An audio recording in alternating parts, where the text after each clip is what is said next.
Assalomu alaykum, hurmatli tomoshabinlar. Bugun siz bilan juda ham muhim va dolzarb mavzuni muhokama qilamiz. Bu ma'lumot har bir pensionerning hayotiga bevosita ta'sir qilishi mumkin. Shuning uchun e'tiboringizni to'liq jamlashingizni so'rayman. Agar hozirda nafaqada bo'lsangiz yoki oilangizda pensionerlar bo'lsa, bu videoni oxirigacha ko'ring va bilib oling. Bu albatta sizni jiddiy muammolardan qutqarishi mumkin. Shuni aytmoqchimanki, bu ma'lumot shunchaki tavsiya emas, balki ogohlantirishdir. Video boshida kanalimizga obuna bo'lishni va ushbu videoga like bosishni unutmang. Bu bizga bunday muhim ma'lumotlarni ko'proq odamlarga yetkazishga yordam beradi. Aziz do'stlar, avvallari pensionerlarning hayoti nisbatan sodda edi. Naqd pul bilan ishlash, hujjatlarni rasmiylashtirish jarayonlari kamroq va ancha tushunarli edi. Ko'pgina masalalar mahalla yoki qarindoshlar doirasida hal bo'lardi. Banklar, notarial idoralar ham hozirgidek son sanoqsiz emasdi. Ularning xizmat turlari ham cheklangan edi. Biroq bugungi kunga kelib dunyo shiddat bilan o'zgarib bormoqda. Rag'amlashtirish, yangi xizmat turlari moliyaviy muassasalarning ko'payishi bilan birga firibgarlik sxemalari ham tobora murakkablashib boryapti. Endi firibgarlar nafaqat pulingizni qo'lingizdan tortib olishga harakat qiladi, balki mol-mulkingizni, ayniqsa uy-joyingizni egallashga ham urinishadi. Ularning asosiy nishoni esa ko'pincha yolg'iz, kam ta'minlangan yoki qonuniy masalalarda yaxshi tushunchaga ega bo'lmagan pensionerlardir.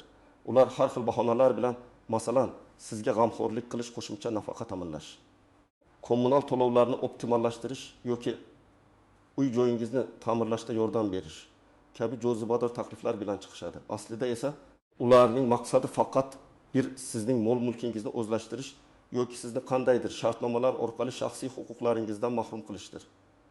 Ayniqsa bir qog'oz haqida gaplashamiz. Bu shunchaki bir qog'oz emas, balki butun hayotingizni bir zumda ustun qilib yuborishi mumkin bo'lgan jiddiy huquqiy hujjat. Aynan shu sababli har qanday hujjatni imzolashdan oldin 7 o'lchab bir kesish kerak. Qani endi ushbu juda muhim mavzuning tafsilotlariga chuqurroq kiraylik. Bu qog'oz deganda men asosan qanday hujjatlarni nazarda tutayapman? Gap ayniqsa umrbod ta'minlash shartnomasi yoki o'zgalar parvarishida umrbod bo'lish shartnomasi deb nomlanuvchi hujjatlar haqida ketmoqda. Garchi bu shartnoma qonuniy asosga ega bo'lsa-da, firibgarlar uni o'z maqsadlari yo'lida pensionerlarni aldash uchun juda mohirona ishlatadilar. Bu shartnomaga ko'ra siz o'zingizning mol-mulkingizni, ko'pincha uy-joyingizni boshqa shaxsga o'tkazasiz. Evaziga esa o'sha shaxs sizni umringizning oxirigacha moddiy va maishiy jihatdan ta'minlashni o'z zimmasiga oladi. Dastlab bu taklif jozibador ko'rinishi mumkin. Sizni parvarish qilishadi, uy ishlariga yordam berishadi, ovqatlantirishadi, dorilar sotib olishadi, hatto kichik miqdorda naqd pul berishadi. Ammo muammo shundaki, shartnoma imzolangandan keyin ko'pincha vaziyat tubdan o'zgaradi. Kimlar ayniqsa xavotirga tushishi kerak? Bu savolga javob juda aniq. Birinchidan, yolg'iz yashaydigan pensionerlar. Agar sizning yaqin qarindoshlaringiz yo'q bo'lsa yoki ular uzoqda yashasa, firibgarlar sizni oson nishonga olishadi. Ular sizning ijtimoiy himoyasizligingizdan foydalanib, sizga g'amxo'r do'st rolida yaqinlashadilar. Ikkinchidan, sog'lig'i yomonlashgan, ayniqsa xotirasi susaygan yoki eshitish qobiliyati past bo'lgan pensionerlar. Bunday vaziyatda kishi huquqiy hujjatlarning murakkab tilini to'liq tushunmasligi, shartnomaning barcha bandlarini diqqat bilan o'qiy olmasligi va oqibatlarni anglay olmasligi mumkin. Uchinchidan, moliyaviy qiyinchiliklarga duch kelgan pensionerlar. Kichik miqdordagi moddiy yordam yoki va'da qilingan kattaroq mablag' ba'zan odamning ehtiyojlarini qondirishga intilib, uning xushyorligini yo'qotishiga sabab bo'ladi. To'rtinchidan, huquqiy masalalarda savodsiz bo'lganlar. Ko'pchilik pensiya yoshidagi kishilar zamonaviy qonunchilikning murakkabliklaridan xabardor emaslar va shartnoma tuzish jarayonida o'z huquqlarini bilmaydilar. Bunday shartnomalarni kimlar imzolamasligi kerak? Agar sizning farzandlaringiz, nabiralaringiz yoki boshqa yaqin qarindoshlaringiz sizga to'liq g'amxo'rlik qilsa va ularning yordamiga muhtoj bo'lmasangiz, shuningdek, moliyaviy ahvolingiz yaxshi bo'lsa, bunday takliflarga mutlaqo e'tibor bermasligingiz kerak. Agar sizga begona odamlar bu kabi g'amxo'rlik taklif qilsa, undan shubhalanish uchun yetarli asos bor. Endi esa hayotiy misollarga o'tamiz. Bu sizga vaziyatni yanada aniqroq tushunishga yordam beradi. Birinchi misol, Dilfuza oppaning qayg'uli hikoyasi. Toshkent shahrida yashagan 78 yoshli Dilfuza opa yakka yolg'iz, farzandlari chet elda ishlardi, kamdan kam xabar olardi. Pensionerning nafaqasi kommunal to'lovlarga va dorilarga zo'rg'a yetardi. Bir kuni uning eshigini yo'qimtoy, o'zini juda muloyim tutgan yosh bir ayol taqillatdi. Ayol o'zini ijtimoiy xizmat xodimi deb tanishtirdi va Dilfuza opaga urbot ta'minlash shartnomasi imzolashni taklif qildi. Unga ko'ra, ayol Dilfuza opani har oy 2 million so'm o'sha paytdagi nafaqasidan 2 barobar ko'proq bilan ta'minlashni, uy ishlarida yordam berishni, ovqat pishirishni, doktorga olib borishni va boshqa barcha ehtiyojlarini qondirishni va'da qildi. Evaziga esa Dilfuza opa o'zining 2 xonali uyini ayol nomiga o'tkazishi kerak edi. Ammo to'liq mulk huquqi faqat Dilfuza opa vafot etgandan keyin ayolga o'tishi aytildi. Ayol shartnomaning faqat foydali qismlarini o'qib berdi. Dilfuza opa esa unga ishondi. Notarial idoraga borishganda notaris ham shartnomaning barcha shartlarini to'liq tushuntirmadi. Faqat asosiy bandlarni aytib o'tish bilan cheklandi. Dilfuza opa qog'ozga imzo chekdi. Dastlabki 6 oy davomida hamma narsa ajoyib edi. Ayol har oy o'z vaqtida pul berdi. Uyga kelib yordamlashdi. Hatto opani bir necha bor dam olish maskaniga olib bordi. Ammo 6 oy o'tgach ayolning munosabati birdan o'zgara boshladi. U avvalgidek tez-tez kelmay qo'ydi. Pulni kechiktirib berardi. Ba'zida umuman bermay qo'ydi. Dilfuza opa o'zini qandaydir bir tuzoqqa tushganini his qildi. U shartnomani bekor qilishga uringanida ayol keskin qarshilik ko'rsatdi va hatto tahdid qila boshladi. Endi bu uy meniki, xohlasam sizni chiqarib ham yuboraman dedi u. Afsuski, Dilfuza opa sudga murojaat qilishga majbur bo'ldi.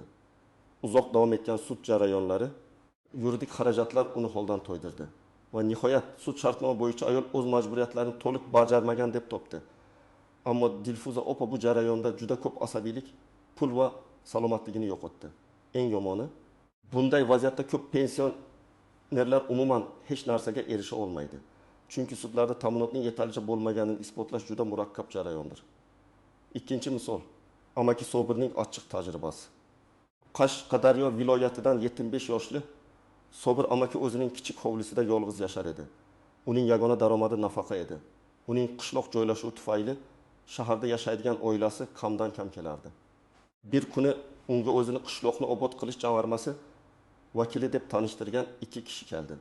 Ular Sobir amaki uning uyi va hovlisini obodonlashtirish dasturiga kiritishni, yangi darvozalar o'rnatishni, hovlisini asfaltlashni va hatto kichik bir bog' yaratishni taklif qilishdi. Buning evaziga esa ular faqatgina rasmiyatchilik uchun ba'zi hujjatlarga imzo chekish kerakligini aytishdi. Ular homiylik yordami haqida bitim deb nomlangan qog'ozni ko'rsatishdi. Sobir amaki odatdagidek ko'proq foyda olish umidida hujjatning mayda harflar bilan yozilgan qismlarini o'qimadi. Ular uni avtobusda olib ketib, notarial idoraga olib kirishdi. Notaris ularning gapini tinglab, hujjatni tezda rasmiylashtirib berdi. Sababi qishloq notarislari ba'zan bunday holatlarga juda yuzaki yondashishlari mumkin. Sobir amaki bu hujjat oddiy homiylik bitimi emas, balki uning uy joyini sovg'alash haqidagi shartnoma ekanligini keyin bildi. Firibgarlar hujjatni imzolagandan so'ng uyga hech qanday obodonlashtirish ishlari qilmadilar. Aksincha, bir necha oydan keyin amakidan uyni bo'shatishni talab qila boshladilar. Ular amaki hujjatni ko'rsatib, endi bu sizning mulkingiz emas, bizning mulkimiz, siz bizga sovg'a qildingiz deyishdi. Sobir amaki sudga murojaat qildi. Ammo sovg'a shartnomasini bekor qilish juda qiyin bo'ladi. Sud jarayonida u o'zini aldanib qolganini isbotlashga qiynaldi. Hatto notarius ham o'z vazifasini to'liq bajarmagan bo'lsa-da, hujjatda amakining imzosi bor edi. Bu misol shuni ko'rsatadiki, hatto homiylik yoki obodlashtirish niqobi ostida ham firibgarlar pensionerlarning mol-mulkini o'zlashtirishga urinishadi. Uchinchi misol, Mahfuza xolaning bepul maslahat bilan bog'liq ishi. Farg'onada yashagan tag'in yoshli Mahfuza xola farzandlaridan uzoqda yashar edi. Uning eshigini yuridik xizmat markazi vakillari deb tanishtirgan 2 yigit taqillatdi. Ular Mahfuza xolaga pensiya jamg'armasidan qo'shimcha mablag' olishga yordam berishni va'da qilishdi. Unga ko'ra, xola maxsus dasturga kiritilar emish. Bu dastur orqali uning pensiyasi har oyda 500 ming so'mga oshirilishi kerak edi. Yigitlar shunchaki bepul maslahat berish va ba'zi rasmiy hujjatlarni to'ldirish uchun kelganliklarini aytishdi. Xola ularga ishondi. Ular Mahfuza xolaga bir necha varaq qog'ozga imzo qo'yishni taklif qilishdi. Xola ko'p yozuvlarni o'qishga qiynalgani uchun yigitlarning faqat shu yerlarga imzo qo'ysangiz bo'ldi, qolganini biz to'ldiramiz degan gaplariga ishondi. Aslida esa ular xolaga o'z pensiyasini boshqa xususiy pensiya jamg'armasiga o'tkazish to'g'risidagi ariza va shu bilan birga yigitlardan biriga pul mablag'larini boshqarish huquqini beruvchi ishonchnoma doverenos imzolashga majbur qilishgan edi. Bu ish faqatgina o'sha firibgarlarning notarial idorasida amalga oshirilgan. Ular xolani o'sha yerga olib borishgan. Keyingi oylarda Mahfuza xolaning pensiyasi haqiqatan ham biroz oshdi. Ammo bu firibgarlar tomonidan uning pensiya jamg'armasidan siponga olingan pul mablag'lari hisobiga edi. Va nihoyat bir necha oydan keyin Mahfuza xolaning pensiyasi umuman to'xtab qoldi. Ma'lum bo'lishicha, ishonchnoma asosida uning barcha pul mablag'lari yigitlardan birining hisobiga o'tkazib yuborilgan. Xola juda katta moliyaviy yo'qotishlarga uchradi va o'zining nafaqasiz qoldi. Bu misol shuni ko'rsatadiki, hatto bepul maslahat yoki pensiyani oshirish niqobi ostida ham sizning huquqlaringiz va moliyaviy vositalaringiz o'g'irlanishi mumkin. Ushbu misollardan ko'rinib turibdiki, firibgarlar juda ayyor va ko'pincha sizning zaif tomonlaringizdan foydalanishadi. Shuning uchun har bir hujjatga juda ehtiyotkorlik bilan yondashish lozim. Endi esa ushbu mavzuning murakkabroq jihatlari, ya'ni istisnolar, tuzoqlar va ko'zdan panada qoladigan nozik jihatlar haqida gaplashamiz. Istisnolar umrbod ta'minlash shartnomasi qachon qonuniy va xavfsiz bo'lishi mumkin aslida? Umrbod ta'minlash shartnomasi fuqarolik qonunchiligida o'z o'rniga ega bo'lgan to'liq qonuniy hujjatdir. Uning maqsadi g'amxo'rga muhtoj kishini ijtimoiy jihatdan himoyalash va unga qulay hayot kechirish imkoniyatini yaratish. Ammo bu shartnoma faqatgina ma'lum sharoitlarda xavfsiz hisoblanadi. 1. Ishonchli shaxslar bilan tuzilganda, agar siz shartnomani yaqin qarindoshingiz, masalan, farzandingiz, nabirangiz yoki o'zingiz to'liq ishonadigan va uzoq yillardan beri biladigan shaxs bilan tuzsangiz, xavf nisbatan kamroq bo'ladi. Ammo shunda ham barcha shartlar aniq belgilanishi shart. 2. Malakali huquqshunos nazorati ostida. Shartnoma tuzishdan oldin albatta mustaqil va ishonchli huquqshunos bilan maslahatlashing. U hujjatning har bir bandini sizga tushuntirib berishi, sizning huquqlaringizni himoya qilishi va noto'g'ri shartlardan ogohlantirishi lozim. 3. Davlat notariusida rasmiylashtirilganda. Shartnoma faqat davlat notarial idorasida rasmiylashtirilishi shart. Davlat notariuslari qonunchilikka qat'iy rioya qilishga majbur va shartnomaning barcha shartlarini jumladan uning huquqiy oqibatlarini har ikki tomonga tushuntirishi kerak. Firibgarlar ko'pincha xususiy notariuslarga murojaat qilishadi. Chunki ularning ba'zilari shartnoma shartlarini to'liq tushuntirmasdan hujjatlarni tasdiqlashlari mumkin. Bu yerda notariusning shaxsiy mas'uliyati va professional etikasi juda muhim. 4. Shartnoma shartlari aniq va ravshan bo'lganda, shartnomada ta'minotning hajmi va turi pul, oziq-ovqat, kiyim-kechak, dorilar, tibbiy yordam, uyda parvarish, ta'minotning davriyligi, har oy, har hafta. Shuningdek, shartnoma shartlari buzilgan taqdirda taraflarning huquq va majburiyatlari aniq ko'rsatilishi lozim. Yetarli ta'minot kabi noaniq iboralar juda xavflidir. Tuzoqlar va e'tibordan chetda qoladigan nozik jihatlar. 1. G'amxo'r begona taktikasining xavfi. Firibgarlar ko'pincha sizga juda muloyim, e'tiborli va g'amxo'r bo'lib ko'rinishadi. Ular dastlab sizga kichik yordamlar berib, ishonchingizni qozonishga harakat qilishadi. Masalan, do'kondan narsa olib kelish, xonangizni yig'ishtirish yoki shunchaki suhbatlashib o'tirish, ular sizni yolg'izlikdan qutqargandek tuyulishi mumkin.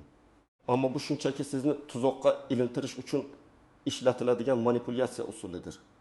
Ular sizning hissiyotlaringizdan, yolg'izlik hissingizdan ustalik bilan foydalanadilar. 2. Shoshiltirish va bosim o'tkazish. Bu taklif faqat bugun amal qiladi. Bunday imkoniyat boshqa bo'lmaydi. Tezda imzolashingiz kerak, aks holda kech bo'ladi kabi iboralar firibgarlarning sevimli usullaridir. Aslida har qanday jiddiy huquqiy bitim shoshilishlikni talab qilmaydi. Agar sizga bosim o'tkazilsa, bu siz uchun qizil chiroq bo'lishi kerak. To'g'ri va qonuniy ishlar tinchlikda o'ylab qilinadi. 3. Noma'lum yoki xususiy notarial idoralar.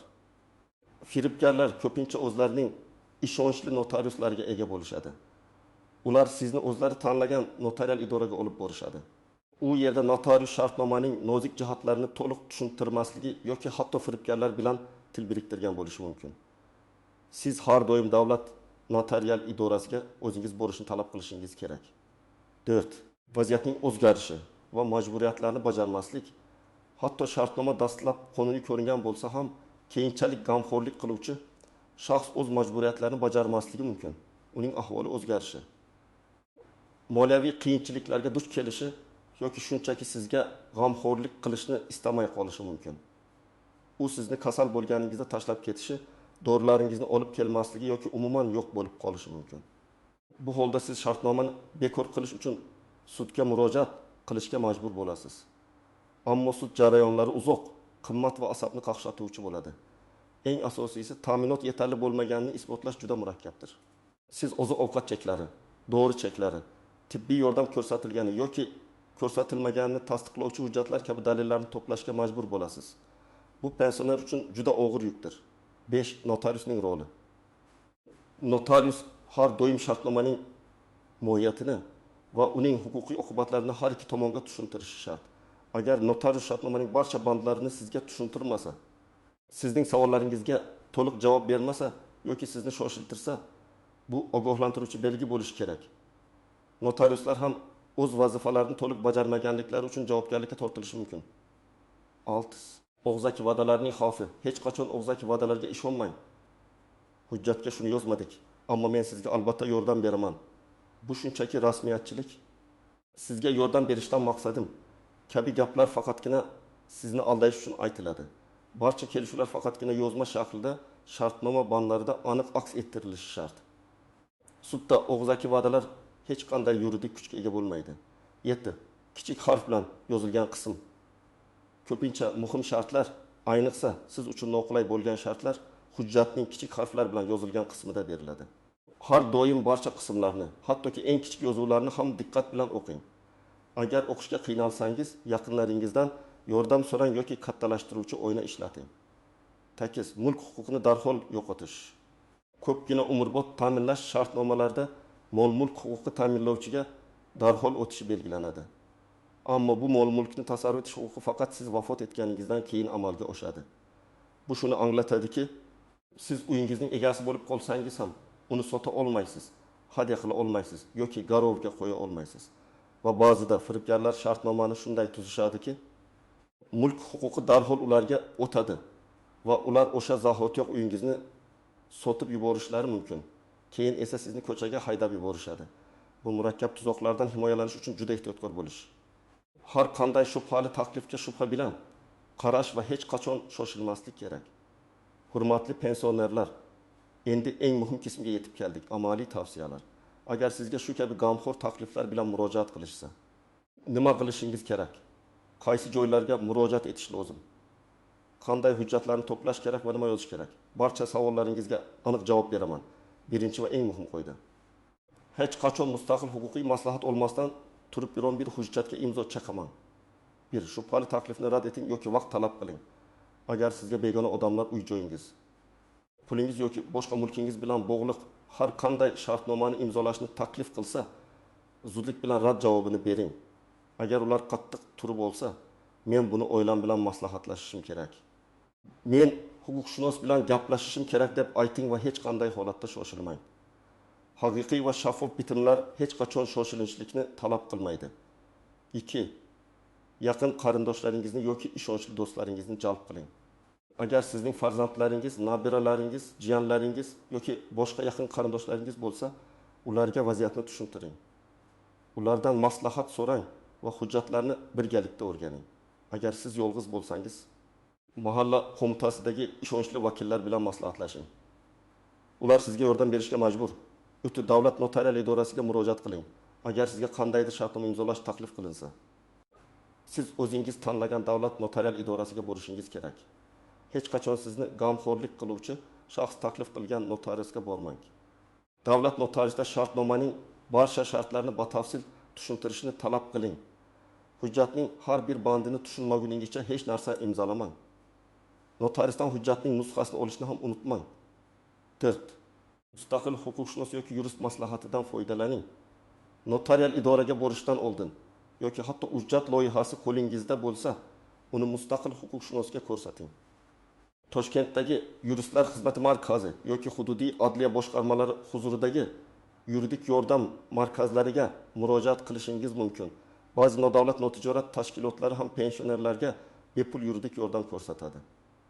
Ular sizga shartnomaning barcha nozik jihatlarini, sizning huquqlaringiz va yuzaga kelishi mumkin bo'lgan xatarlarni tushuntirib beradi. 5. Mahalla qo'mitasiga xabar bering. Agar sizga shubhali odamlar yaqinlashsa yoki sizga majburiy tarzda qandaydir hujjat imzolashga harakat qilishsa, darhol o'z mahallangizning raisi yoki faollariga xabar bering.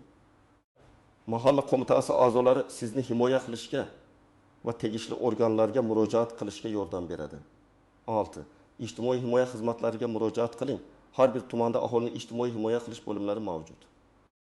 Agar siz g'amxo'rga muhtoj bo'lsangiz va sizga yordam taklif qilsalar, avvalo shu bo'limlarga murojaat qiling. Davlatning o'zi sizga yordam berishning qonuniy yo'llarini taklif qiladi. Bu esa begona shaxslarning xavfli takliflaridan ancha xavfsizdir. 7. Politsiyaga yoki prokuraturaga murojaat qiling.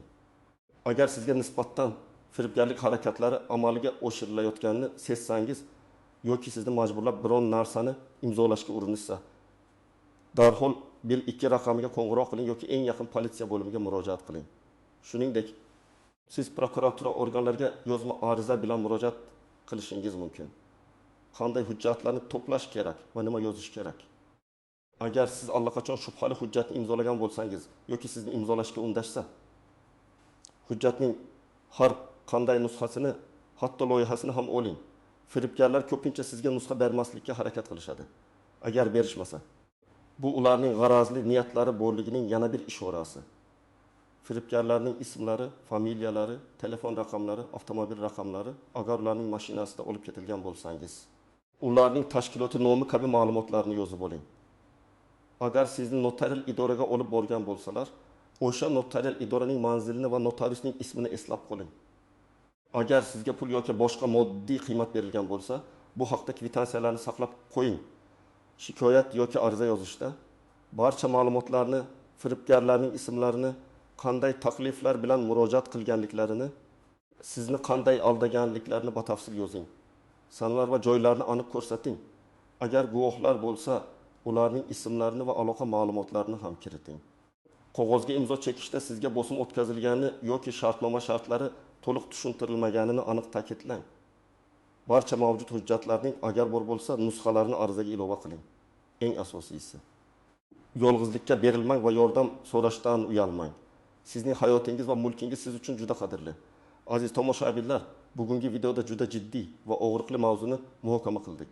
Esingizda tuting. Hech qachon shoshilinch qarorlar qabul qilmang. Har qanday hujjatni imzolashdan oldin uni diqqat bilan o'rganing. Barcha shartlarni tushuning va eng muhimi, mustaqil huquqiy maslahat oling. Sizning mulkingizni himoya qilish bu sizning o'zingizning vazifangiz. Har doim hushyor bo'ling. Firibgarlarning ayorliklariga aldanib qolmang. O'zingizni va yaqinlaringizni himoya qiling. Umid qilamanki, ushbu ma'lumot siz uchun foydali bo'ldi. Sizning fikringiz biz uchun juda muhim. Shuning uchun iltimos ushbu video ostiga o'z fikrlaringizni, savollaringizni yoki shaxsiy tajribangizni izohlarda yozib qoldiring. Bu boshqa tomoshabinlar uchun ham foydali bo'lishi mumkin. Videoga like bosishni va kanalimizga obuna bo'lishni unutmang. Zero sizning qo'llab-quvvatlashingiz tufayli biz bunday muhim ma'lumotlarni ko'proq odamlarga yetkaza olamiz. Keyingi videolarda ko'rishguncha o'zingizni ehtiyot qiling.